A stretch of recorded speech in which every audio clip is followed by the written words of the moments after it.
اعوذ باللہ من الشیطان الرجیم بسم اللہ الرحمن الرحیم السلام علیکم ورحمۃ اللہ وبرکاتہ۔ آج ہم حاضر ہوئے ہیں ایک ایسی دنیا میں کہ جہاں ہمارے لیے کتابیں ایک بہت بڑی نعمت ہیں، اور ان میں سے بھی سب سے زیادہ اہمیت کی حامل خداوند متعال کی کتاب قرآن پاک۔ اس پلیٹ فارم پر ہم آپ کے لیے اسلامک آڈیو کتابیں، وہ کتابیں کہ جو دین اسلام کے بارے میں گہرا علم فراہم کریں گی، چاہے آپ سفر پہ ہوں، کام کر رہے ہوں یا گھر پہ آرام کر رہے ہوں۔ ان آڈیو کتابوں کے ذریعے سے آپ کسی بھی وقت کہیں بھی اسلامی علوم کا مطالعہ کر سکتے ہیں۔ ہماری کوشش ہے کہ آپ کو اعلیٰ معیار کی آڈیو کتابیں فراہم کی جائیں، اتھینٹک علماؤں کی کتابیں فراہم کی جائیں۔ امید کرتی ہوں کہ یہ پلیٹ فارم آپ کو پسند آئے گا۔ تو آئیے اس اسلامی سفر پہ ہم سب ساتھ چلیں اور اپنے ایمان کو تقویت دیں۔ بڑھتے ہیں اپنی کتاب کی طرف۔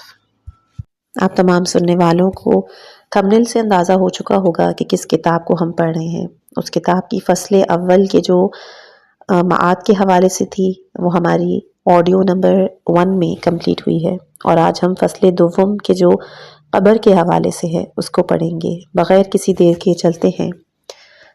آخرت کے ہولناک سفر کے منازل میں سے ایک منزل قبر ہے کہ جو ہر روز ندا دیتی ہے، انا بیت الغربیہ، میں غربت کا گھر ہوں، انا بیت الوحشہ، میں ڈراؤنا گھر ہوں، انا بیت الدوم، میں کیڑوں کا گھر ہوں۔ اس منزل میں بڑی وحشت گزار گھاٹیاں ہیں، بڑے ہولناک مقامات ہیں کہ جن میں سے چند پہ ذکر ہوگا۔ عقبہ اول، وحشت قبر۔ کتاب من لا یحضر الفقیہ میں ہے کہ جب میت کو قبر کے پاس لایا جائے تو فوراً اسے قبر میں نہیں اتارنا چاہیے۔ اس میں شک نہیں کہ قبر بڑی ہولناک جگہ ہے، اور صاحب قبر خدا تعالیٰ کے خوف سے پناہ مانگتا ہے۔ میت کو تھوڑی دیر کے لیے قبر سے کچھ دور رکھ دینا چاہیے تاکہ میت کچھ سستا کر قبر کی خوفناک منزل کے لیے ہمت اور طاقت پیدا کر سکے۔ پھر تھوڑا چل کے رک جانا چاہیے، تب قبر کے پاس لے جایا جائے۔ مجلسی رحمۃ اللہ علیہ اس کی شرح میں فرماتے ہیں، اگرچہ انسان کی روح بدن سے جدا ہو جاتی ہے اور روح حیوانی ختم ہو جاتی ہے، لیکن نفس ناطقہ زندہ ہوتا ہے اور اس کا تعلق کلی طور پر بدن سے منقطع نہیں ہوتا۔ قبر کی تاریکی، سوالات، منکر نکیر، فشار قبر اور دوزخ کا عذاب ہولناک مراحل ہیں۔ اسی لیے دوسروں کے لیے باعث عبرت ہے کہ میت کے حالات پہ غور و فکر کرے، کیونکہ کل یہی مراحل اس کو بھی درپیش ہوں گے۔ ایک حدیث میں منقول ہے کہ میں نے حضرت امام موسیٰ کاظم علیہ السلام سے سنا کہ ہر اس گھر کا دروازہ جس کا میں خیال کرتا ہوں، وہی گھر میرے لیے تنگ ہو جاتا ہے۔ آپ نے فرمایا، اور یہ اس لیے کہ جب تو میت کو قبر کے پاس لے جائے اسے تھوڑی سی مہلت دے تاکہ وہ منکر نکیر کے سوالات کے لیے استطاعت پیدا کر سکے۔ برا بن عازب سے کہ جو ایک بہت ہی مشہور صحابی تھے، منقول ہے کہ میں ایک مرتبہ رسول اکرم صلی اللہ علیہ وآلہ وسلم کے پاس بیٹھا تھا کہ آپ کی نظر ایک مجمع پر پڑی جو ایک جگہ جمع تھے۔ آپ نے دریافت کیا، یہ لوگ یہاں پر کیوں جمع ہیں؟ تو لوگوں نے کہا کہ یہ قبر کھودنے کے لیے جمع ہیں۔ برا کہتا ہے کہ جب آن حضرت صلی اللہ علیہ وآلہ وسلم نے قبر کا نام سنا تو جلدی جلدی ان کی طرف چل دیے اور وہاں پہنچ کے قبر کے ایک کنارے پر بیٹھ گئے، اور میں آپ کے بالمقابل دوسرے کنارے پر بیٹھ گیا تاکہ میں دیکھ سکوں کہ آپ کیا کرتے ہیں۔ میں نے دیکھا کہ آپ اس قدر روئے کہ آپ کا چہرہ مبارک تو تر ہو گیا۔ پھر ہماری طرف مخاطب ہو کے کہا، اے میرے بھائیوں، اسی مثل مکان کے لیے تیاری کرو۔ شیخ بہائی سے منقول ہے کہ انہوں نے چند حکماں کو دیکھا جنہیں مرتے وقت سوائے حسرت و یاس کے اور کچھ میسر نہ ہوا۔ اس مرنے والے سے پوچھا گیا کہ تیرا یہ حال جو ہم دیکھ رہے ہیں کس وجہ سے ہے؟ اس محتضر نے جواب دیا کہ اس شخص کے بارے میں کیا گمان کرتے ہو کہ جو ایک طویل سفر پر بغیر زاد راہ کے چلا جائے، بغیر کسی مونس و غمخوار اور وحشت ناک قبر میں سکون کرے اور حاکم عادل کے سامنے بغیر کسی دلیل کے پیش ہو۔ قطب راوندی سے منقول ہے کہ حضرت عیسیٰ علیہ السلام نے اپنی والدہ حضرت مریم علیہ السلام کو ان کی وفات کے بعد صدا دے کے کہا، اے امی میرے ساتھ کلام کریں، کیا آپ دنیا میں واپسی کی خواہش مند ہیں؟ تو حضرت مریم نے جواب دیا، ہاں، اس لیے کہ لمبی راتوں میں نماز پڑھوں، نرم گرم دنوں میں روزے رکھوں۔ اے جان من، یہ راستہ سخت دردناک ہے۔ منقول ہے کہ حضرت فاطمہ الزہرا سلام اللہ علیہا نے حضرت امیر المومنین علیہ السلام کو وصیت کی تھی کہ جب میں رحلت کر جاؤں تو آپ ہی مجھے غسل و کفن دیجیے گا، آپ ہی نماز جنازہ پڑھ کے قبر میں اتاریے گا اور لحد میں لٹا کر میرے اوپر مٹی ڈالیے گا، پھر میرے سرہانے میری صورت کے بالمقابل بیٹھ کے میرے لیے قرآن خوانی کیجیے گا اور میرے لیے زیادہ دعا کیجیے گا، کیونکہ یہ ایک ایسا وقت ہوتا ہے کہ جس میں مردہ زندہ کے انس و محبت کا محتاج ہوتا ہے۔ جب جناب فاطمہ بنت اسد کا انتقال ہوا تو مولا امیر المومنین علیہ السلام روتے ہوئے سرکار کائنات صلی اللہ علیہ وآلہ وسلم کی خدمت میں حاضر ہوئے، عرض کی میری والدہ کا انتقال ہو گیا ہے۔ رسول خدا صلی اللہ علیہ وآلہ وسلم نے فرمایا، میری والدہ دنیا سے گزر گئیں کیونکہ ان کا پیغمبر خدا سے ایک عجیب تعلق تھا۔ کچھ مدت حضور کو ماں کی طرح رکھا، حضور نے اپنے پیراہن میں کفن دیا، کچھ دیر قبر میں لیٹ کر دعا کی، دفن کرنے کے بعد حضور کچھ دیر قبر پر کھڑے رہے، پھر آواز دی، حضور سے پوچھا کہ ان اعمال کی کیا وجہ ہے؟ تو آپ نے کہا کہ ایک دن بروز قیامت برہنہ اٹھنے کا ذکر ہوا تو فاطمہ بہت روئی تھیں اور مجھ سے کہا کہ مجھے اپنے پیراہن میں کفن دیجیے گا۔ فشار قبر سے ڈرتی تھیں، اس لیے میں خود قبر میں لیٹا اور دعا کی تاکہ پروردگار عالم ان کو فشار قبر سے امان دے۔ اور یہ جو میں نے آخر میں ایک دعا پڑھی، اس کی وجہ تھی کہ منکر اور نکیر نے سوال کیا کہ خدا کون ہے؟ تو جواب دیا اللہ۔ پھر پیغمبر کے متعلق پوچھا تو جواب دیا محمد۔ اور جب امام کے متعلق سوال ہوا تو وہ جواب نہیں دے سکی۔ معلوم ہوتا ہے کہ خم غدیر پر خلافت اعلان کے سری سے ہی آپ کی فوت اسے قبل ہی فوت ہوئی تھی۔ تو میں نے کہا کہو علی کہ جو آپ کا بیٹا ہے، علی نہ کہ جعفر اور نہ ہی عقیل۔ جناب فاطمہ اس جلالت شان کی مالک کے 3 دن تک حضرت علی علیہ السلام کی پیدائش کے وقت خانہ کعبہ کے اندر پروردگار عالم کی مہمان رہی ہیں۔ امیر المومنین جیسے معصوم و مطہر بچے کی پرورش کا محل آپ کا بدن رہا۔ آپ دوسری عورت تھیں جو پیغمبر پر ایمان لائی ہیں۔ اتنی عبادت کے باوجود ان عقبات سے ڈرتی نہیں، اور رسول اکرم صلی اللہ علیہ وآلہ وسلم نے ان کے ساتھ اس قدر مہربانی فرمائی۔ اتنے واقعات کے ہوتے ہوئے بھی ہم اپنے حالات کی فکر نہیں کرتے، فشار قبر اور قیامت کے روز کی فرہنگی کا غم نہیں کرتے۔ سید بن طاؤس علیہ الرحمہ نے حضرت رسول اکرم صلی اللہ علیہ وآلہ وسلم سے روایت کی کہ میت پر قبر میں پہلی رات سے زیادہ سخت گھڑی کوئی اور نہیں، لہٰذا اپنے مردوں پر صدقے کے ذریعے رحم کرو۔ اگر تمہارے پاس صدقہ دینے کے لیے کوئی چیز موجود نہیں تو تم میں سے کوئی شخص میت کے لیے 2 رکعت نماز اس طرح پڑھے کہ رکعت اول میں 1 مرتبہ سورہ فاتحہ اور 2 مرتبہ قل هو اللہ احد، اور دوسری رکعت میں سورہ فاتحہ 1 مرتبہ اور الہاکم التکاثر 10 مرتبہ، پھر سلام پڑھ کے نماز کو ختم کرے اور اس طرح کہے اللہم صلی علی محمد وآل محمد وابعث ثوابها الی قبر ذالک المیت فلاں ابن فلاں۔ اللہ تعالیٰ اس وقت اس میت کی قبر پر 1000 ملائک کو لباس اور بہشتی حلے دے کر بھیجتا ہے، اس کی قبر کو سور پھونکنے یعنی قیامت تک وسیع اور فراخ کر دیتا ہے، اور نماز پڑھنے والے کو بے شمار نیکی عطا کرتا ہے اور اس کے لیے 40 درجے بلند ہوتا ہے۔ اسی طرح ایک اور نماز دیگر ہے کہ قبر میں پہلی رات کے خوف کو دور کرنے کے لیے 2 رکعت نماز ہدیہ میت اس طرح پڑھیں کہ پہلی رکعت میں سورہ الحمد اور آیت الکرسی 1 مرتبہ، اور دوسری رکعت میں سورہ الحمد کے بعد 10 مرتبہ سورہ انا انزلنا، اور جب سلام پڑھ لیں تو کہیں اللہم صلی علی محمد وآل محمد وابعث ثوابها الی قبر فلان، اور اس جگہ پر میت کا نام لینا ہے۔ حکایت: میرے استاد ثقت الاسلام نوری نور اللہ مرقدہ نے اپنے استاد معدن الفضائل مولانا الحاج ملا فتح علی سلطان آبادی سے دارالسلام میں نقل فرمایا کہ میری عادت تھی کہ میں جب بھی محبان اہل بیت علیہ السلام میں سے کسی کی وفات کی خبر سنتا تو اس کے لیے دفن کی پہلی رات کو 2 رکعت نماز پڑھتا، چاہے مرنے والا میرے واقف کاروں میں سے ہو یا کوئی دوسرا، اور میرے سوا کسی شخص کو میری اس عادت کا علم نہیں تھا۔ ایک روز میرے دوستوں میں سے ایک شخص مجھے راستے میں ملا اور مجھ سے کہا کہ میں نے کل رات خواب میں ایک شخص کو دیکھا کہ جس نے انہی ایام میں وفات پائی۔ میں نے اس سے موت کے بعد کے حالات دریافت کیے تو اس نے مجھے جواب دیا کہ میں تو سختی اور بلا میں گرفتار تھا اور ابھی سزا بھگت رہا تھا کہ فلاں شخص کی میرے لیے پڑھی ہوئی 2 رکعت نماز میرے لیے نجات کا باعث بنی، اور اس نے آپ کا نام لیا اور کہا کہ خدا اس احسان کے بدلے اس کے باپ پہ رحمت کرے جو اس نے مجھ پہ کیا۔ ملا فتح علی مرحوم نے اس وقت فرمایا کہ اس شخص نے مجھ سے اس نماز کے متعلق دریافت کیا کہ وہ کون سی نماز ہے۔ میں نے اسے اپنی عادت سے آگاہ کیا کہ جس کو میں نے مردوں کے لیے اپنایا، وہ چیزیں کہ جو وحشت قبر کے لیے مفید ہیں، ان میں سے نماز کا رکوع مکمل کرنا۔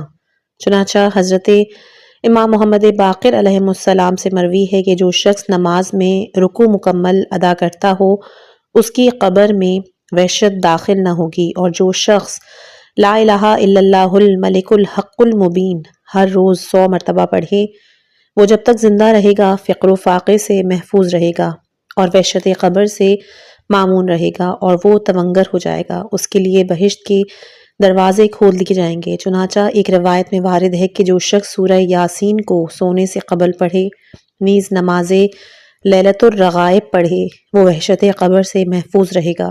میں نے اس نماز کے فضائل کو مفاتیح الجنان میں ماہ رجب کے اعمال کے ذیل میں درج کیا ہے۔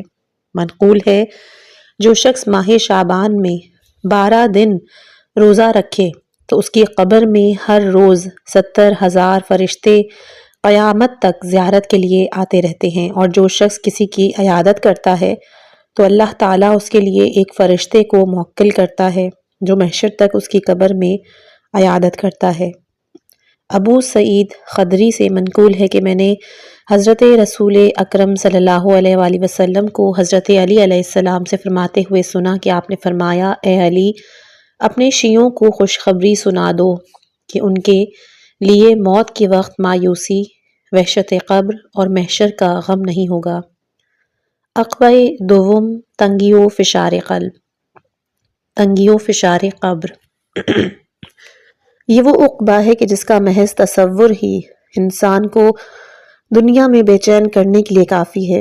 حضرت امیر المومنین علیہ السلام نے فرمایا، اے اللہ کے بندوں، موت کے بعد قبر میں جو کچھ اس شخص کے ساتھ ہوگا جس کے گناہ معاف نہیں ہوں گے وہ موت سے بھی زیادہ سخت ہے۔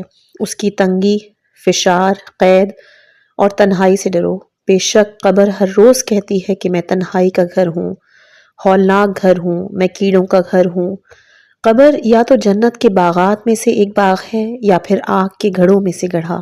یہاں تک کہ آپ نے فرمایا، بے شک قبر کی وہ زندگی جس سے اللہ تعالیٰ نے اپنے دشمن کو عذاب قبر سے یاد کیا ہے وہ یہ ہے کہ وہ کافر پر 99 اژدہے اس کی قبر میں مسلط کرے گا جو اس کے گوشت کو نوچ لیں گے اور اس کی ہڈیوں کو توڑ ڈالیں گے اور قیامت تک اسی طرح بار بار کرتے رہیں گے۔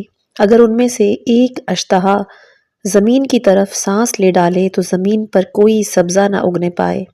اے اللہ کے بندو، تمہارے نفس کمزور اور تمہارے جسم نازک ہیں جن کے لیے کمزور ترین اژدہا بھی کافی ہے۔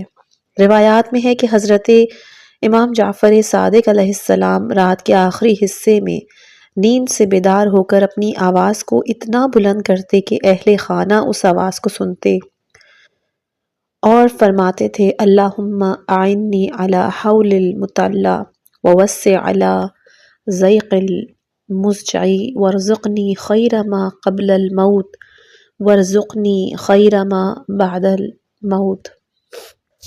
موجبات فشار قبر۔ پیشاب کی نجاست سے عدم احتراز یا اس کی نجاست کو معمولی سمجھنا، نکتہ چینی کرنا، غیبت کرنا اور رشتہ داروں سے قطع تعلقی کرنا عذاب قبر کا باعث بنتی ہے۔ حضرت سعد بن معاذ انصار کے رئیس تھے۔ رسول خدا صلی اللہ علیہ وآلہ وسلم اور مسلمین کے نزدیک اتنے محترم تھے کہ جب وہ سوار ہو کر آتے تو رسول خدا صلی اللہ علیہ وآلہ وسلم مسلمانوں کو ان کے استقبال کا حکم دیتے۔ خود پیغمبر خدا صلی اللہ علیہ وآلہ وسلم اس کے وارد ہونے پر کھڑے ہو جاتے۔ یہودیوں کے ساتھ جنگ کے وقت جہاد میں جانا ان کے لیے لازم نہیں تھا۔ 70,000 فرشتوں نے ان کے جنازے کی مشایعت کی۔ رسول خدا صلی اللہ علیہ وآلہ وسلم پا برہنہ اول سے آخر تک جنازے کے ساتھ رہے اور کندھا بھی دیا اور فرمایا کہ ملائکہ کی صفیں نماز جنازہ کے وقت موجود تھیں اور میرا ہاتھ جبرائیل کے ہاتھ میں تھا اور سعد کے جنازے کی مشایعت کر رہے تھے۔ حضور اکرم صلی اللہ علیہ وآلہ وسلم کے نزدیک اتنے محترم کہ خود وہ ان کو اپنی ہاتھ سے قبر میں انہوں نے اتارا۔ سعد کی والدہ نے بیٹے سے مخاطب ہو کر کہا، اے سعد تجھے جنت مبارک ہو۔ حضرت نے فرمایا، کیسے معلوم کیا کہ تیرا فرزند جنتی ہے؟ تیرے بیٹے سعد پر تو فشار قبر ہو رہا ہے۔ اصحاب نے پوچھا، یا حضرت کیا سعد بھی فشار قبر میں مبتلا ہیں؟ تب آپ صلی اللہ علیہ وآلہ وسلم نے فرمایا کہ ہاں، سعد پر فشار قبر ہو رہا ہے۔ دوسری روایت میں ہے کہ امام علیہ السلام نے سعد کے فشار قبر کا سبب پوچھا تو آپ صلی اللہ علیہ وآلہ وسلم نے فرمایا کہ اپنے اہل و عیال کے ساتھ بدخلقی کیا کرتا تھا، اس وجہ سے فشار قبر ہے۔ غور کا مقام ہے کہ اتنا محترم صحابی بھی فشار قبر سے نہیں بچ سکا۔ ایک روایت کے مطابق فشار قبر ان چیزوں کا کفارہ ہے جن کو مومن ضائع کر دیتا ہے۔ شیخ صدوق حضرت امام جعفر صادق علیہ السلام سے روایت کرتے ہیں کہ ایک عالم کو قبر میں کہا گیا، ہم تجھے بطور عذاب خداوندی 100 تازیانے ماریں گے۔ اس نے کہا، مجھ میں اس کی برداشت کی طاقت نہیں۔ وہ کم کرتے گئے یہاں تک کہ ایک کوڑے تک پہنچے اور کہا کہ اب ایک تازیانے کے علاوہ کوئی چارہ نہیں۔ اس نے کہا، یہ عذاب مجھے کس وجہ سے ہوگا؟ فرشتوں نے کہا کہ اس کی وجہ یہ ہے کہ تو نے ایک روز بغیر وضو کے نماز پڑھی تھی اور ایک بوڑھے آدمی کے پاس سے گزرا مگر اس کی امداد نہیں کی، بس اسے عذاب خدا کا ایک تازیانہ مارا گیا اور اس کی قبر آگ سے پر ہو گئی۔ نیز حضور صلی اللہ علیہ وآلہ وسلم سے روایت ہے کہ جب کوئی مومن باوجود قدرت کے اپنے مومن بھائی کی حاجت پوری نہیں کرتا تو خدا اس کی قبر میں اس پر ایک بہت بڑا اژدہا مسلط کر دیتا ہے جس کا نام شجاع ہے کہ جو ہمیشہ اس کی انگلیوں کو کاٹتا رہے گا۔ اور ایک اور روایت میں ہے کہ وہ اس کی انگشت شہادت کو قیامت تک کاٹتا رہے گا، خواہ اس کا یہ گناہ اس نے بخش دیا ہو، عذاب کا مستحق رہے گا۔ کیا غریق اور سولی چڑھنے والے کے لیے فشار قبر ہے؟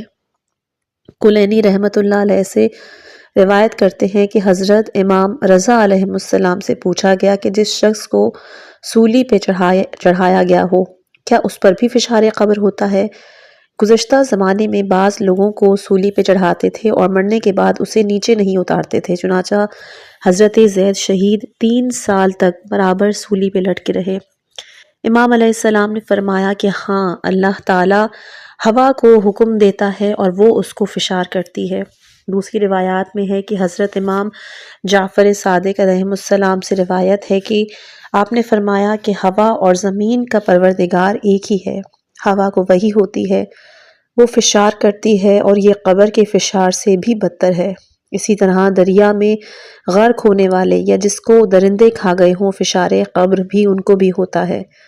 نعمات خداوندی کا زیان اور کفران نعمت بھی فشار قبر ہے۔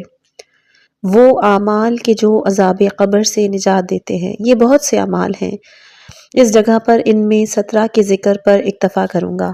پہلا، حضرت امین المومنین علیہ السلام سے روایت ہے کہ جو شخص ہر جمعے کو سورہ نساء کی تلاوت کرتا ہے وہ فشار قبر سے محفوظ رہے گا۔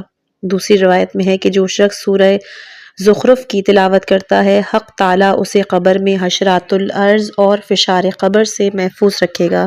تیسرا یہ کہ جو شخص سورہ نون والقلم کو نماز فریضہ یا نافلہ میں پڑھتا ہے حق تعالیٰ اسے فشار قبر سے پناہ دے گا۔ چوتھا، امام جعفر صادق علیہ السلام سے مروی ہے کہ جو شخص زوال روز پنجشنبہ اور زوال جمعے کے درمیان فوت ہو جائے اللہ تعالیٰ اسے فشار قبر سے محفوظ رکھے گا۔ پانچواں، حضرت امام رضا علیہ السلام سے منقول ہے کہ نماز شب تمہارے لیے مستحب ہے۔ جو شخص رات کے آخری حصے میں اٹھ کر 8 رکعت نماز شب، 2 رکعت نماز شفع، 1 رکعت نماز وتر اور قنوت میں 70 دفعہ استغفار پڑھے گا، اللہ تعالیٰ اسے عذاب قبر اور عذاب جہنم سے محفوظ رکھے گا، اس کی عمر دراز اور روزی فراغ ہوگی۔ چھٹا ہے، حضرت رسول اکرم صلی اللہ علیہ وآلہ وسلم سے منقول ہے کہ جو شخص سوتے وقت سورہ الہاکم التکاثر پڑھے وہ عذاب قبر سے محفوظ رہے گا۔ ساتواں، جو شخص ہر روز 10 مرتبہ دعا اعدن لکل حول لا الہ الا اللہ پڑھے عذاب قبر سے محفوظ رہے گا۔ آٹھواں ہے کہ جو شخص نجف اشرف میں مدفون ہو، کیونکہ وہاں کی زمین کی یہ خاصیت ہے کہ جو شخص بھی اس میں دفن کیا جائے اس سے عذاب قبر اور سوال منکر اور نکیر ساقط ہو جاتا ہے۔ نواں، میت کے ساتھ جریدتین یعنی 2 تر لکڑیوں کا رکھنا عذاب قبر کے لیے مفید ہے۔ روایت ہے کہ میت پر اس وقت تک عذاب قبر نہیں ہوتا جب تک وہ شاخیں تر رہیں، اور روایت ہے کہ حضرت رسول مقبول ایک ایسی قبر کے پاس سے گزرے جس کے میت پر عذاب ہو رہا تھا، آپ نے ایک شاخ طلب فرمائی جس کے پتے اکھیڑے گئے ہوئے تھے، اس کو درمیان سے کاٹ کر 2 حصے کیے، ایک حصہ میت کے سرہانے رکھا، دوسرا میت کے پاؤں کی طرف رکھ دیا۔ نیز قبر پہ پانی چھڑکنا بھی مفید ہے کیونکہ روایات میں ہے کہ میت پر اس وقت تک عذاب نہیں ہوتا جب تک قبر کی خاک اس پانی سے تر رہتی ہے۔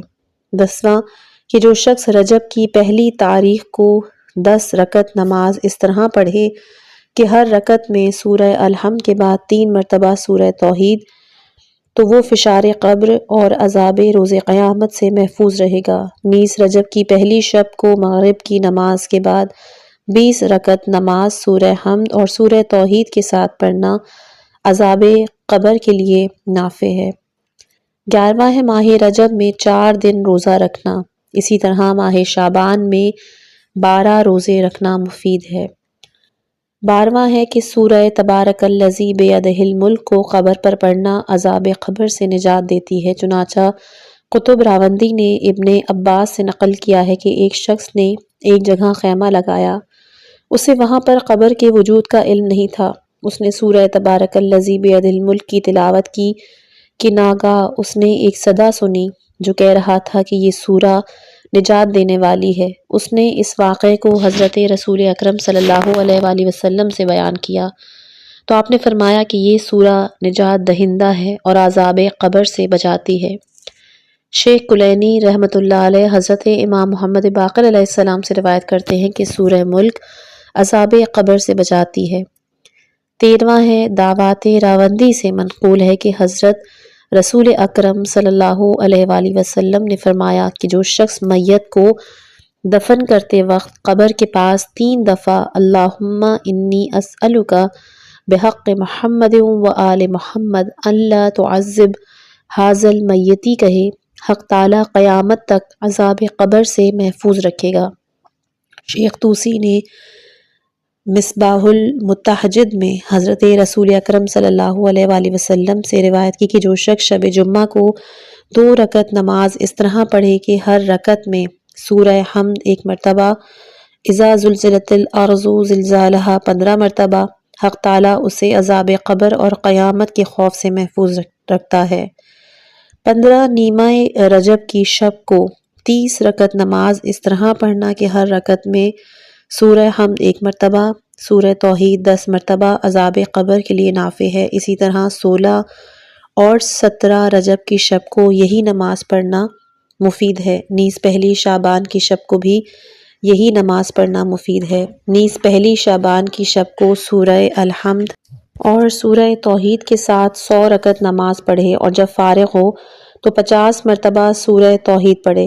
ایسا ہی ہے 24 شعبان کی شب کو 100 رکعت نماز اس طرح پڑھنا کہ ہر رکعت میں سورہ حمد 1 مرتبہ، اذا جاء نصر اللہ 10 مرتبہ اور نیمہ رجب کو 50 رکعت سورہ حمد، سورہ توحید، سورہ فلق سورہ ناس کے ساتھ پڑھنا عذاب قبر کے لیے مفید ہے۔ 16واں یہ کہ خاک شفا یعنی امام حسین علیہ السلام کی مقتل کی خاک قبر اور کفن میں رکھنا اور اعضائے سجدہ پہ ملنا۔ اور 17واں یہ کہ امام جعفر صادق علیہ السلام سے روایت ہے کہ آپ نے فرمایا کہ اگر 40 آدمی میت کے پاس حاضر ہو کر کہیں کہ اللہم انا لا نعلم منہ الا خیرا وانت اعلم به منانا، تو پروردگار عالم اس کو عذاب قبر سے محفوظ رکھے گا۔ نیز آپ سے روایت ہے کہ بنی اسرائیل میں ایک عابد تھا جس کے متعلق خلاق عالم نے حضرت داؤد علیہ السلام کو وحی فرمائی کہ یہ شخص ریاکار ہے۔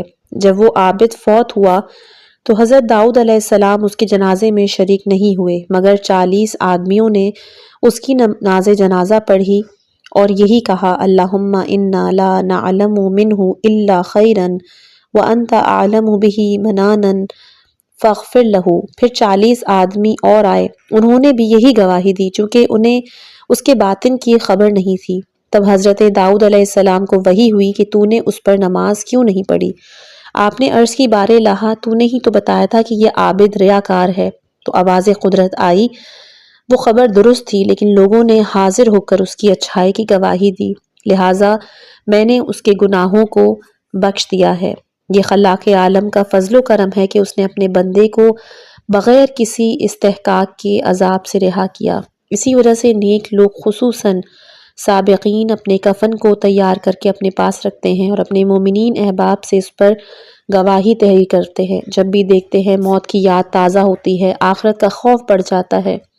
ہمیں بھی چاہیے کہ اپنے اکفان پر گواہی تحریر کر لیں اور مومنین کے دستخط کروانے کے بعد اپنے پاس رکھیں۔ عقبہ سوم، منکر و نکیر کا قبر میں سوال۔ جن چیزوں پر اعتقاد رکھنا مذہب شیعہ کا جز ہے ان میں سے ایک یہ بھی ہے سوال منکر و نکیر فی القبر حق، مسلمانوں کے لیے اجمالاً اس کا معتقد ہونا ضروری ہے۔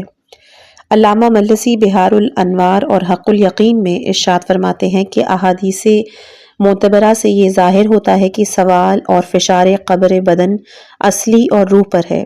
قبر میں عقائد اور اعمال کے بارے میں سوال کیا جاتا ہے۔ یہ سوالات ہر مومن اور کافر سے کیے جاتے ہیں۔ علاوہ ازیں اطفال، دیوانے، کم عقل، بے وقوف لوگوں کو ان کے حال پہ چھوڑ دیا جاتا ہے۔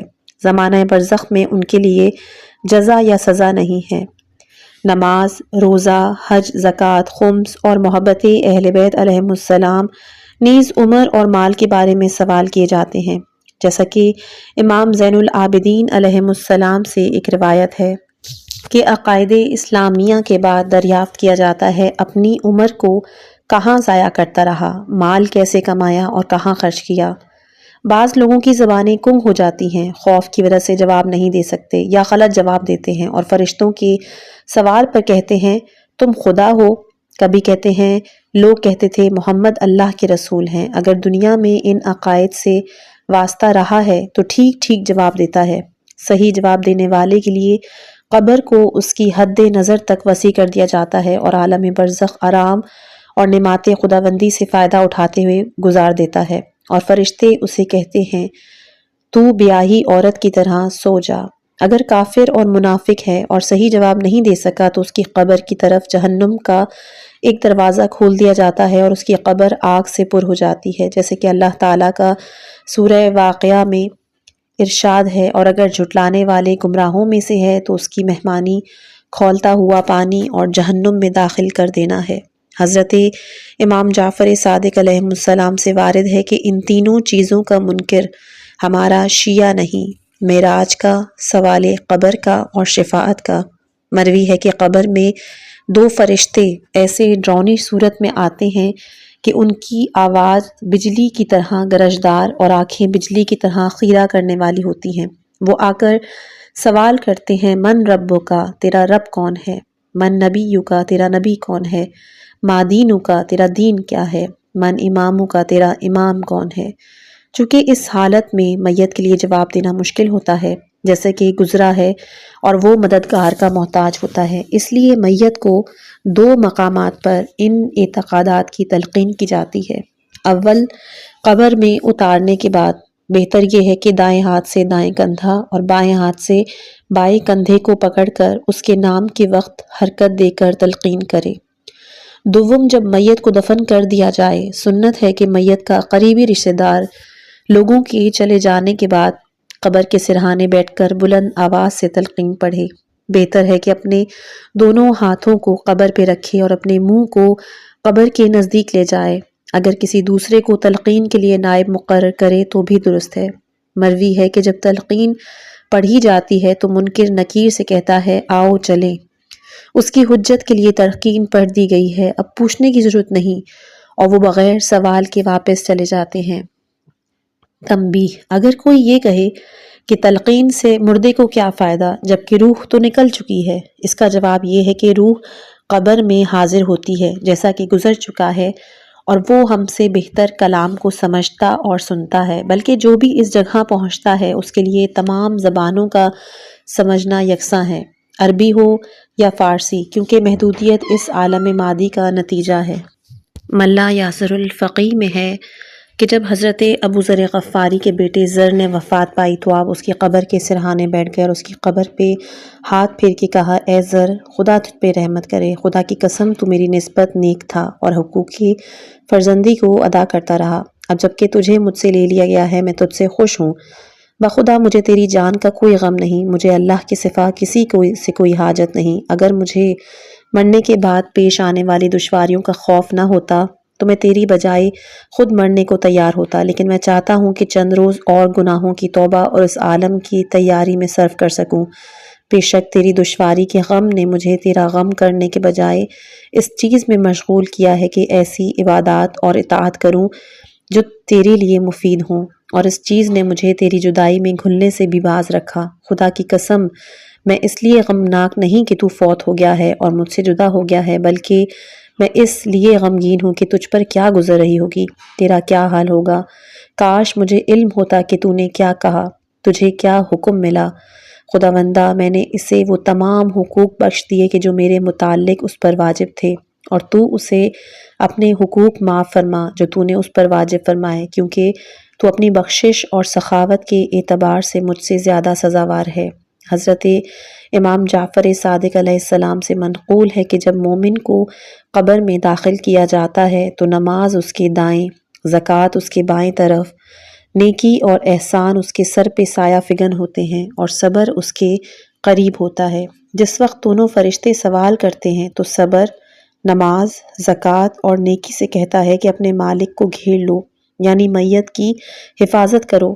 جب بھی یہ عاجز ہوتا تو میں ہی اس کے نزدیک ہوتا تھا۔ علامہ مجلسی رحمۃ اللہ علیہ محاسن میں بسند صحیح امام جعفر صادق علیہ السلام و امام محمد باقر علیہ السلام سے روایت کرتے ہیں کہ جب مومن مرتا ہے تو اس کے ہمراہ 6 صورتیں اس کی قبر میں داخل ہوتی ہیں، جن میں سے ایک دوسرے کی نسبت زیادہ نورانی، پاکیزہ اور معطر ہوتی ہے۔ ان میں سے ایک دائیں، دوسری بائیں، تیسری سامنے، چوتھی سر کی طرف، پانچویں پاؤں کی طرف کھڑی ہو جاتی ہے، اور جو سب سے زیادہ نورانی ہوتا ہے وہ سر پہ سایہ فگن ہوتی ہے۔ جس طرح سے بھی سوال یا عذاب آتا ہے تو اس طرح کھڑی صورت اس کے اور میت کے درمیان میں حائل ہو کر اس کو روکتی ہے۔ نورانی صورت تمام سے مخاطب ہو کر کہتی ہے، خدا تمہیں جزائے خیر دے، تو کون ہے؟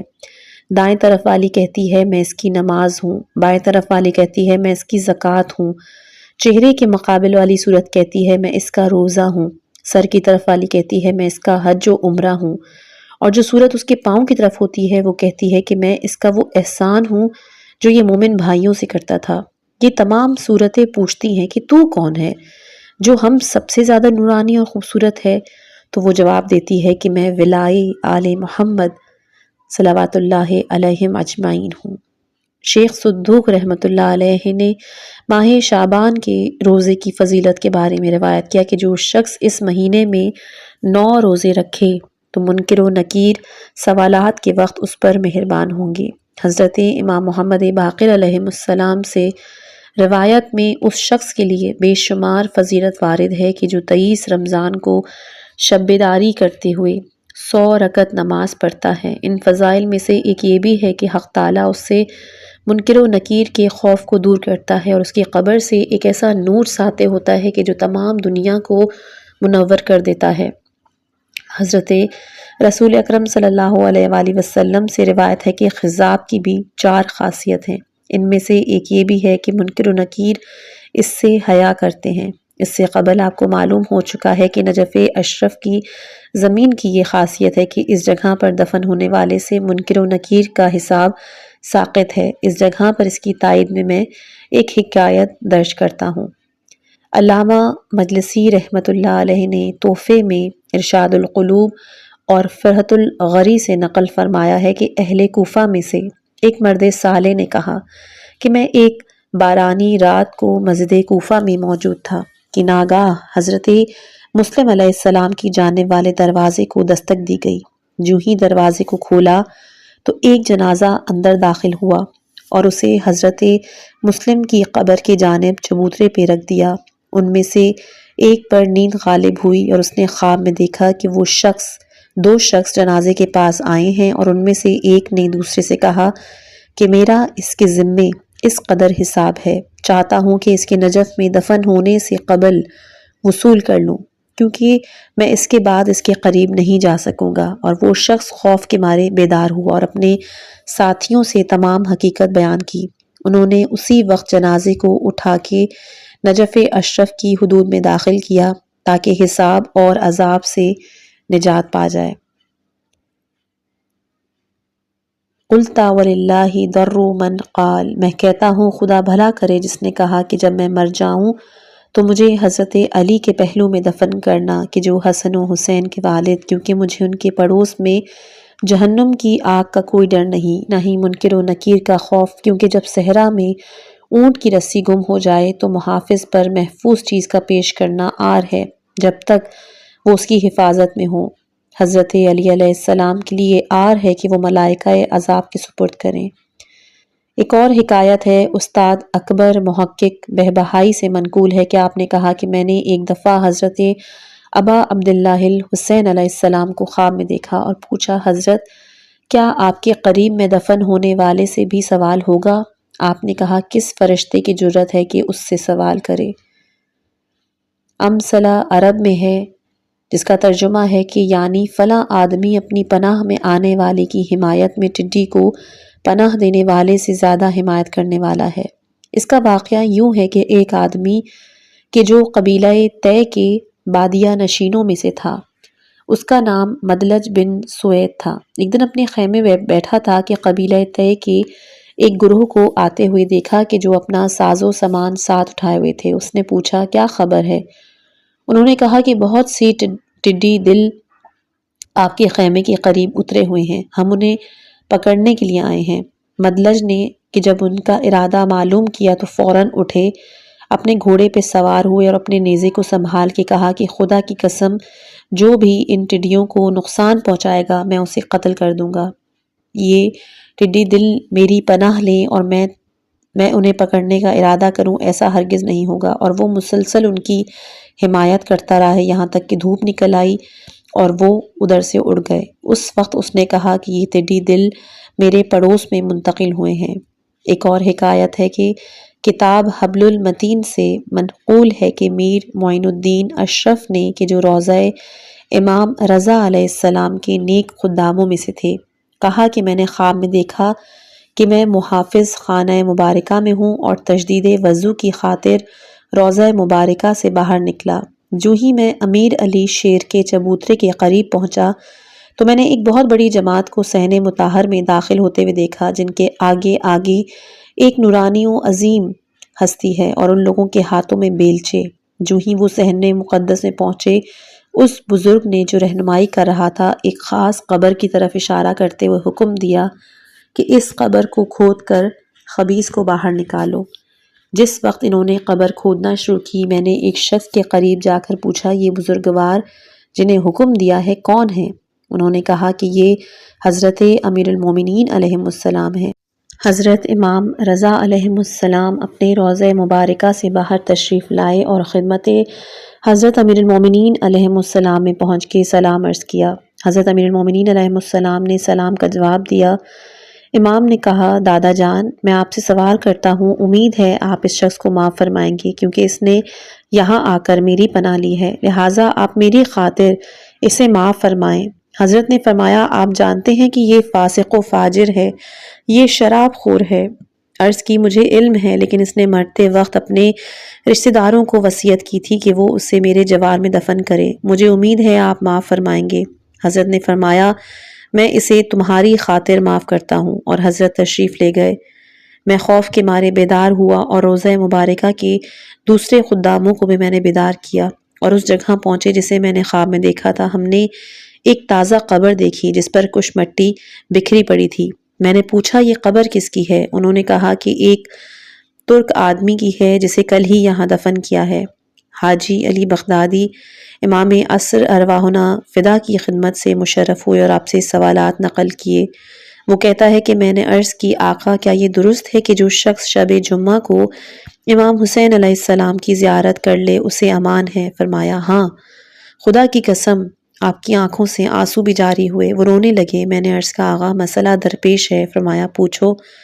میں نے عرض کیا کہ 1269 ہجری میں ہم نے امام رضا علیہ السلام کی زیارت کی اور ایک بدو عرب کے جو مشرقی نجف اشرف کے علاقے سے تعلق رکھتا تھا اس سے بھی ہماری ملاقات ہوئی۔ ہم نے اس کی دعوت کی اور اس سے پوچھا کہ ولایت امام رضا علیہ السلام کے بارے میں تیرا کیا خیال ہے؟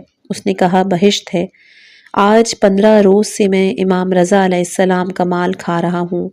منکر و نکیر کو کیا حق پہنچتا ہے کہ وہ قبر میں میرے نزدیک آئیں؟ میرا گوشت، میرا پوست ان کے مہمان خانے کا کھانا کھا کر بنا ہے۔ امام عصر علیہ السلام نے فرمایا، یہ صحیح ہے کہ علی ابن موسیٰ رضا علیہ السلام تشریف لا کر اسے منکر و نکیر سے نجات دلائیں گے۔ خدا کی قسم، میرا دادا ضامن ہے۔ فصل سوم، برزخ۔ ان ہولناک منازلوں میں سے ایک منزل برزخ کی ہے۔ برزخ لغت میں اس پردے اور رکاوٹ کو کہا جاتا ہے کہ جو دو چیزوں کے درمیان حائل ہو اور ان کو آپس میں نہ ملنے دے۔ مثلاً کڑوا اور شیریں اکٹھے دونوں دریا موجیں مار رہے ہیں اور پروردگار عالم نے ان کے درمیان ایسا پردہ حائل کر دیا ہے جو ان دونوں کو آپس میں ملنے نہیں دیتا، جیسا کہ اللہ تعالیٰ نے فرمایا ہے، مرج البحرین یلتقیان بینہما برزخ لا یبغیان۔ اسی نے دو دریا بہائے جو باہم مل جاتے ہیں، ان کے درمیان ایک حد فاصل ہے جس سے وہ تجاوز نہیں کرتے۔ اس پردے کو برزخ کہتے ہیں، لیکن اصطلاح کے لحاظ سے برزخ وہ عالم ہے کہ جس کو پروردگار عالم نے دنیا اور قیامت کے درمیان قرار دیا ہے۔ حضرت امام جعفر صادق علیہ السلام ایک حدیث کے جز میں فرماتے ہیں کہ خدا کی قسم مجھے تمہارے برزخ کا زیادہ خوف ہے۔ راوی کہتا ہے، میں نے عرض کی، کیا برزخ کیا ہے؟ آپ نے فرمایا، وہ مرنے سے قیامت تک کا زمانہ ہے، اور قرآن مجید میں بھی ہے کہ اس کے پیچھے قیامت تک کا وقت برزخ ہے۔ عالم برزخ اور بدن۔ برزخ کو عالم مثالی بھی کہا جاتا ہے کیونکہ وہ بظاہر اسی عالم کے مثل ہے، مگر شکل و صورت، مادہ اور اس کے خصوصیات کے لحاظ سے اس عالم سے بالکل مختلف ہے۔ مرنے کے بعد جس عالم میں ہم وارد ہوں گے، یہ عالم دنیا اس کی نسبت سے ایسا ہی ہے جیسا کہ شکم مادر کو اس دنیا سے نسبت ہے۔ اس طرح عالم برزخ میں بدن بھی مثالی ہوگا، یعنی شکل و صورت، اعضاء و جوارح کے لحاظ سے بعینہ اس مادی بدن کی طرح ہوگا، مگر مادے کا محتاج نہیں ہوگا، بلکہ ہوا سے بھی زیادہ لطیف ہوگا اور کوئی چیز مانے نہیں ہوگی۔ جو بدن مثالی کے ایک طرف سے دوسری طرف کی اشیاء کو دیکھنے میں حائل ہے۔ حضرت صادق آل محمد علیہ السلام فرماتے ہیں کہ اگر تو اس بدن مثالی کو دیکھ لے تو بے ساختہ کہہ اٹھے کہ یہ وہی بدن ہے۔ اگر آپ اپنے مردے باپ کو خواب میں دیکھیں تو کہیں گے یہ وہی دنیاوی بدن ہے، حالانکہ ان کا جسم اور مادہ اس کی قبر میں ہے۔ اس کی صورت بدن مثالی ہے۔ بدن برزخی یا بدن مثالی کی آنکھیں انہی آنکھوں کی طرح ہیں، مگر ان آنکھوں کے لیے تکلیف اور نظر کی کمزوری نہیں ہے، نہ ہی ضعف کی وجہ سے اینک کی ضرورت ہے۔ اس طرح باقی اعضاء کو بھی کمزوری نہیں ہوتی۔ دانت نہیں گرتے، مومن جوانی کے مزے اڑاتا ہے، اور کافر منافق بڑھاپے کی تکالیف میں مبتلا ہوتا ہے اور اس کے لیے باعث عذاب ہوتا ہے۔ حکمہ اور متکلمین اس کو اس تصویر کے ساتھ تشبیہ دیتے ہیں کہ جو آئینے میں حاصل ہوتی ہے، لیکن اس میں دو شرطیں ہیں۔ پہلا، بدن مثالی قائم بذات ہے، نہ کہ آئینے کا محتاج، اور دوسرا یہ کہ باشعور اور صاحب فہم و فراست ہے، بخلاف آئینے کی تصویر کے۔ اس کی نظیر وہ خواب ہے جو ہم دیکھتے ہیں کہ ہم چشم زدن میں دور کی مسافت طے کر کے سرگودھا سے کراچی اور دوسرے مختلف شہروں میں پہنچ جاتے ہیں۔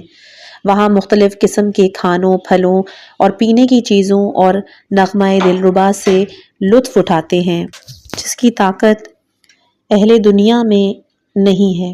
اس طرح اور ارواح بھی بدن مثالی کے ساتھ مختلف قسم کے رزق اور لذائذ سے فائدہ اٹھاتی ہیں۔ البتہ اس عالم کی ہر کھانے پینے کی چیز لطیف ہوتی ہے اور مادی کثافتوں سے پاک ہے، جیسا کہ روایت میں مستفاد ہے۔ ایک ہی چیز جنت میں مومن کے ارادے سے مختلف اشیاء میں تبدیل ہو جائے گی۔ بیر، سیب میں پھر اگر خواہش انگور کی ہے تو وہی انگور یا دوسرے پھلوں میں تبدیل ہو جائیں گے، جیسا کہ امیر حمزہ کی روایت میں ذکر ہوگا۔ تاثیر و تاثر کی شدت۔ عالم برزخ میں بدن مثالی کا ادراک قوی ہوتا ہے، حالانکہ خود لطیف تر ہے۔ یہ تمام لذات دنیاوی اور پھل کی شیرینی جو ہم کھا کر حاصل کرتے ہیں، عالم برزخ کی لذات اور شیرینی کے مقابلے میں بالکل ہیچ ہیں، کیونکہ ان کی اصل وہاں ہوگی، یہاں ان کی مثال ہے۔ حور العین اگر اس عالم دنیا کی طرف صرف ایک مرتبہ دیکھ لے اور لحظہ بھر نقاب کشائی کرے تو نور آفتاب اس کے مقابلے میں تاریک نظر آئے اور آنکھیں خیرہ ہو جائیں، لہٰذا جمال مطلق وہاں پر موجود ہے۔ قرآن پاک میں فرمایا گیا ہے کہ جو کچھ زمین میں ہے ہم نے اس کو زمین کے لیے زینت قرار دیا ہے تاکہ اس کے ذریعے تمہارا امتحان لے کہ کون اس کھلونے کے ساتھ اپنے دل کو بہلاتا ہے اور کون اس کے فریب سے اپنے آپ کو بچاتا ہے اور حقیقی لذت اور جمال، واقعی سچی خوشی کو طلب کرتا ہے۔ اس اجمال سے غرض صرف عالم برزخ کو قوت تاثیر اور شدت بیان کرنا ہے، مقابلہ مقصود نہیں۔ بعض اوقات اس دنیا والوں کی عبرت کے لیے واقعات بھی پیش آتے ہیں۔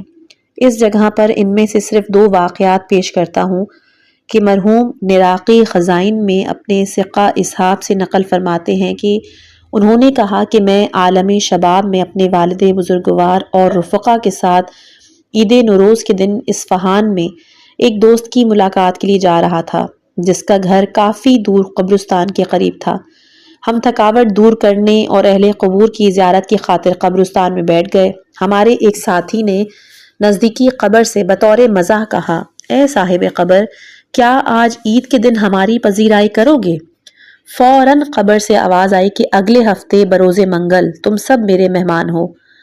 اب ہم تمام اس گمان میں خوفزدہ ہو گئے کہ ہماری زندگیاں تو ختم ہونے والی ہیں اور اصلاح اعمال اور وصیتیں کرنے لگے، لیکن منگل کے دن کسی کے مرنے کی خبر نہیں آئی۔ اس روز ہم پھر اکٹھا ہوئے اور قبر کی طرف گئے۔ جب ہم اس کے پاس پہنچے تو ہم میں سے ایک نے کہا، اے صاحب قبر، وعدہ پورا کرو۔ تو آواز آئی، پروردگار عالم نے عالم برزخ کا پردہ آنکھوں سے دور کیا اور چشم ملکوتی کھل گئی۔ ہم نے دیکھا کہ ایک نہایت ہی سرسبز و شاداب اور صاف باغ ہے جس میں صاف پانی کی نہریں جاری ہیں۔ باغ میوے ہائے رنگا رنگ سے لدے ہوئے ہیں، درختوں پر خوش حان پرندے ثنائے پروردگار کر رہے ہیں، حتیٰ کہ ہم ایک آراستہ و پیراستہ عمارت میں پہنچے جو ان باغات کے درمیان تھی۔ ہم اندر داخل ہوئے۔ ایک نہایت ہی حسین و جمیل شخص خدمتگاروں کے درمیان موجود ہے۔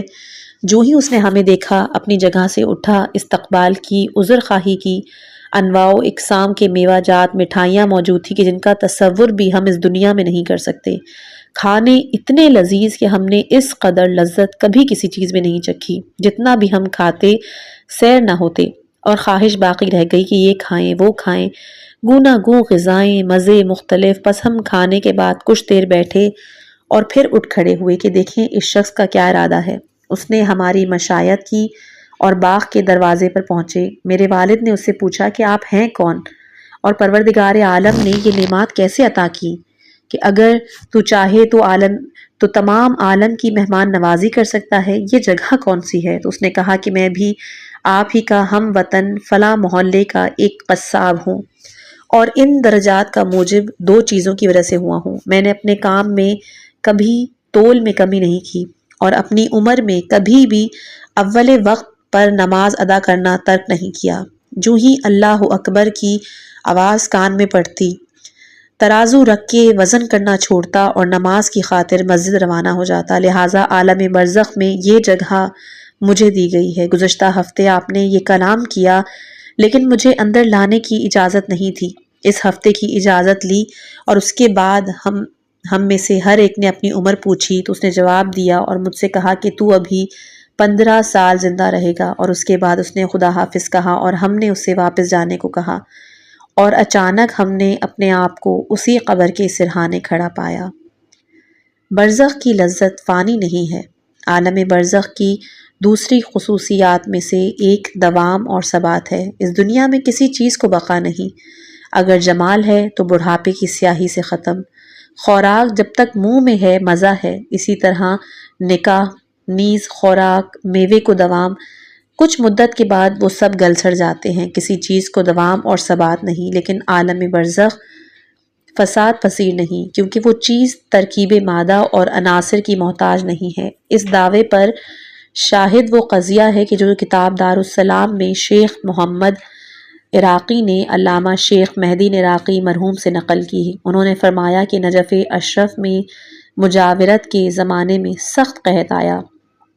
ایک دن میں اپنے گھر سے باہر نکلا جبکہ بچے بھوک اور پیاس سے تڑپ رہے تھے، تاکہ وادی السلام میں اموات کی زیارت کے ذریعے اپنے غم کو غلط کروں۔ جب وہاں پہنچا تو دیکھا کہ کچھ لوگ ایک جنازے کو لائے ہیں اور مجھے بھی ساتھ آنے کو کہا۔ میں بھی ساتھ چل پڑا۔ بس انہوں نے ایک وسیع باغ میں داخل ہوئے۔ وہاں ایک عالی شان محل تھا جو جملہ سامان تعیش سے مزین تھا۔ میں نے ادھر ادھر دیکھا اور عقب سے ایک دروازے میں داخل ہوا اور دیکھا کہ ایک جوان شاہانہ لباس میں ملبوس سونے کے تخت پر بیٹھا ہے۔ جو ہی اس نے مجھے دیکھا، میرا نام لے کے مجھے سلام کیا اور اپنی طرف بلا کر مجھے تخت پہ بٹھایا، بڑی توقیر کی، اور مجھے کہا کہ تو نے مجھے نہیں پہچانا؟ میں تو وہی صاحب جنازہ ہوں جس کو تو نے دیکھا تھا۔ میں فلاں شہر کا رہنے والا شخص ہوں، اور جن اشخاص کو تو نے دیکھا تھا وہ تمام ملائک تھے جنہوں نے مجھے میرے شہر سے اس برزخی بہشت کے باغ میں منتقل کیا۔ جو ہی میں نے یہ کلمات اس جوان سے سنے، میرا غم دور ہو گیا اور اس باغ کی سیر کرنے لگا، اور جو ہی باغ سے نکلا چند اور محل دیکھے۔ جب ان کے دروازے پر نگاہ کی، ماں باپ اور چند رشتہ داروں پر نظر پڑی۔ انہوں نے مجھے دعوت دی۔ ان کے کھانے نہایت ہی لذیذ۔ جب میں کھانے سے لذت محسوس کر رہا تھا تو مجھے زوجہ اور بچوں کی بھوک یاد آئی کہ ان پر کس قدر بھوک اور پیاس کا غلبہ ہے۔ میرا چہرہ متغیر ہو گیا۔ میرے والد نے کہا، بیٹا مہدی، تجھے کیا ہوا؟ میں نے کہا، میرے بچے اور زوجہ بھوکے ہیں۔ میرے باپ نے کہا، یہ چاولوں کا ڈھیر ہے۔ میں نے اپنی ابا کو چاولوں سے پر کیا۔ انہوں نے کہا، اس کو اٹھا لو۔ جو ہی میں نے ابا کو اٹھایا، کیا دیکھتا ہوں کہ وہی جگہ ہے جہاں میں وادی السلام میں کھڑا تھا۔ اب وہ باغ نہیں، اور ابا میری چاولوں سے بھری ہوئی ہے۔ گھر لایا۔ میری عیال نے پوچھا، کہاں سے لائے ہو؟ میں نے کہا، تمہیں اس سے کیا کام؟ کافی مدت گزر گئی انہی میں سے کھاتے ہوئے، مگر ابھی تک موجود ہیں، ختم نہیں ہوئے۔ بالآخر زوجہ نے اصرار کیا اور مہدی عراقی نے بتایا۔ زوجہ اٹھی تاکہ ان میں سے اٹھائے، مگر اب وہ چاول موجود نہیں تھے۔ اس قصے کے بیان کرنے کا مطلب یہ ہے کہ اس عالم کی نعمت اور لذت کو دوام ہے۔ دوسری طرف جو عذاب برزخ میں مبتلا ہے، اگر ان کی آہ و فریاد کی آواز ہمارے کانوں میں پہنچ جائے تو دنیا کی تمام مصیبتیں ہم بھول جائیں گے۔ بحار الانوار جلد 3 میں ہے کہ رسول خدا صلی اللہ علیہ وآلہ وسلم نے فرمایا کہ قبل از بعثت ایک روز میں گوسفند چرا رہا تھا کہ دیکھا گوسفند حیرت کی حالت میں ہے اور چرنا چھوڑ کر کھڑے ہو جاتے ہیں، لیکن کوئی ایسی چیز نظر نہیں آتی۔ پس نزول وحی پر جبرائیل سے دریافت کیا تو اس نے کہا کہ جب اموات کی عالم برزخ میں چیخ و پکار کی آواز آتی ہے تو جنوں اور انسانوں کے سوا ہر حیوان ان کو سنتا ہے، اور یہ اسی فریاد کا اثر ہے۔ عالم برزخ کے اس دنیا میں عذاب کے بہت سے واقعات ہیں۔ اگر ان تمام کو یہاں نقل کیا جائے تو کتاب کو طول ہو جائے گی۔ صرف ایک واقعہ درج کیا جاتا ہے کہ کتاب دارالسلام میں عالم زاہد سید ہاشم بحرانی سے نقل ہے کہ انہوں نے فرمایا نجف اشرف میں ایک عطار تھا، ہر روز نماز ظہر کے بعد اپنی دکان پر وہ لوگوں کو موعظ کیا کرتا تھا اور ان کی دکان کبھی لوگوں کی بھیڑ سے خالی نہیں ہوتی تھی۔ ایک ہندی شہزادہ نجف اشرف میں مقیم تھا، اسے ایک سفر درپیش ہوا تو اس نے اپنے جواہرات اور قیمتی اشیاء اس عطار کے پاس بطور امانت رکھوا دی، اور جب وہ واپس آیا تو اس عطار نے شہزادے کے مطالبے پر امانت واپس کرنے سے انکار کر دیا۔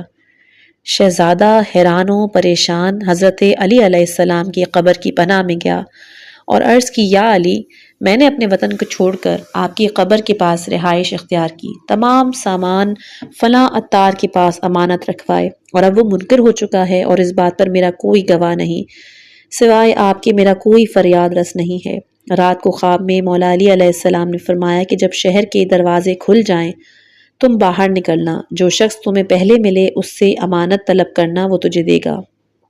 جو ہی یہ شخص بیدار ہوا شہر سے باہر نکلا اور سب سے پہلے اسے ایک بوڑھا عابد اور زاہد ملا جس کے کندھے پر ایندھن کا گٹھا تھا اور وہ اپنے عیال کے لیے فروخت کرنا چاہتا تھا، بس حیا کی وجہ سے سوال نہ کیا اور واپس حرم میں آ گیا۔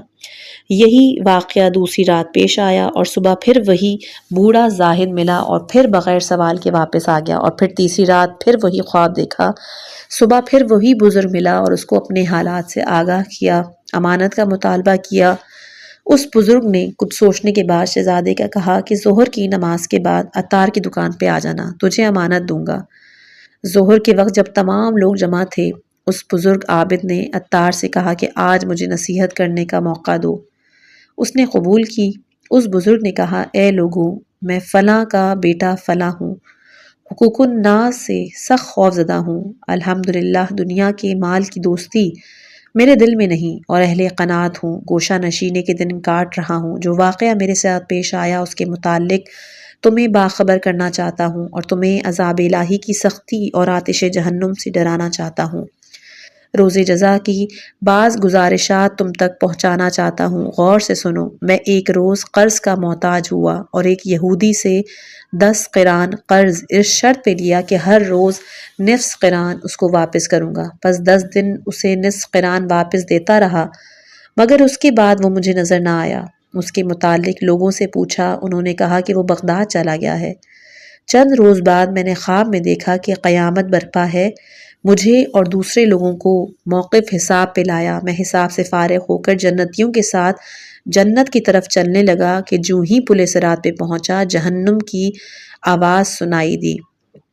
بس اس یہودی مرد کو دیکھا کہ آگ کے شعلے کی طرح جہنم سے باہر نکلا اور میرے راستے میں حائل ہوا اور کہا، مجھے 5 قرآن دو۔ اس کے سامنے میں نے زاری کی، کہا کہ میں نے تجھے بہت تلاش کیا کہ تجھے واپس دوں۔ اس نے کہا، میں تجھے اس وقت تک نہیں جانے دوں گا جب تک تو میرا مطالبہ پورا نہیں کر دے گا۔ میں نے کہا، اس وقت میرے پاس کچھ بھی نہیں۔ اس نے کہا، مجھے ایک انگل اپنے جسم میں گاڑنے دو اور پھر گزر جانا۔ پس اس نے اپنی انگشت میرے سینے میں گاڑ دی اور میں اس کی سوزش کی وجہ سے فریاد کرتا ہوا بیدار ہوا، تو جس جگہ اس نے انگلی گاڑی تھی زخم ہے اور آج تک میں مجروح ہوں، جو دوائی بھی کرتا ہوں کارگر نہیں ہوتی۔ اور اس نے اپنے سینے کو کھول کے وہ زخم دکھایا۔ جب لوگوں نے دیکھا تو آہو فریاد کرنے لگے۔ وہ عطار کے جو عذاب بدن جسمانی میں روح کی تاثیر اور قبر سے تعلق انشاءاللہ کہ ہم اگلی آڈیو میں بیان کریں گے۔